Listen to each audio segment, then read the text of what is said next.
When a train carrying hundreds of thousands of gallons of chemicals comes off the tracks and bursts into flames.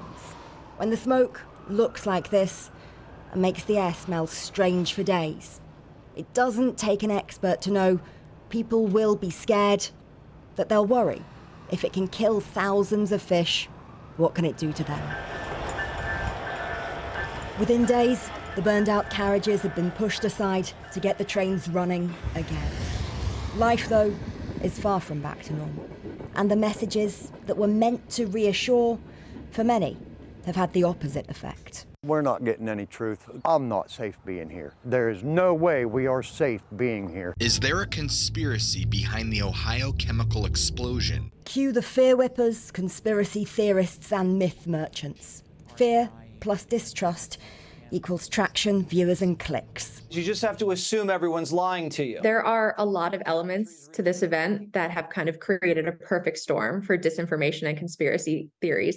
Megan Conroy was part of a select committee investigation into the Capitol building attacks. She told me she's seeing the same themes now and the same people spinning misinformation. There's a long history of people buying into conspiracy theories surrounding bizarre biological or chemical incidents. The war on white people continues. Charlie Kirk, political influencer and activist, he has argued that the perceived lack of sufficient response by the Biden administration is evidence of a war on white people. Why would you care for the white working class voters in eastern Ohio? The situation wasn't helped by the 10 days it took for the full list of chemicals on board to be made public. By then, the train company, Norfolk Southern, had done what it called a controlled release, burning the carriages containing vinyl chloride because of fears they'd explode. Shortness of breath and headaches and skin rashes can be caused by some of those chemicals. Dr. Lynn Goldman used to work for the US Environmental Protection Agency, the body that's now leading on the cleanup response. These are chemicals, especially the vinyl chloride, that we have long known are extremely toxic to humans. So the fact of a highly toxic substance like that being carried on board rail cars on a system that's frail and prone to having accidents, there was a very high probability of somewhere at some point in time we would have a major vinyl chloride incident. The spill isn't, what you would consider contained. They haven't stopped it from spreading at all yet. Sam is skeptical about the answers provided publicly, but prefers evidence to the kind of wild theories he's seeing online.